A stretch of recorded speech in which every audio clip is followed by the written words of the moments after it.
રાતના જ કેમ? કહેવાય છે કે આત્મા રાતના સમયે સક્રિય હોય છે. જો કે આ વાત ખૂબ જ નવાઈ ભરેલી છે.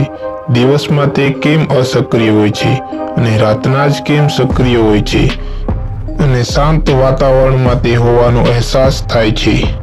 ભૂત અને આત્મા અલગ અલગ સ્વરૂપમાં જોવા મળે છે. ક્યારેક સફેદ કપડામાં તો ક્યારેક પડછાયામાં પણ જોવા મળે છે. કહેવાય છે કે બાળકો અને પ્રાણીઓને સૌથી વધારે ભૂત દેખાય છે. જો મીણબત્તી ચાલુ હોય અને અચાનક જ તે બ્લુ થઈને ઓલવાઈ જાય તો સમજી જવું કે ત્યાં ભૂત છે. કેટલીક આત્માઓ સારી પણ હોય છે અને તે આપણને મદદ પણ કરે છે તેવું પણ મનાય છે. આલ્બર્ટ આઇન્સ્ટાઈને પણ આ વિશે શોધ કરી હતી. તેમનું માનવું પણ હતું કે એનર્જી ક્યાંય નથી જતી, બસ તેનું સ્વરૂપ બદલાય છે. આલ્બર્ટ આઇન્સ્ટાઈન જ નહીં, ઇજિપ્તના લોકો પણ આ વાત વર્ષો પહેલા કહી હતી કે મૃત્યુ બાદ પણ જીવન છે અને ખાલી તેનું સ્વરૂપ બદલાય છે.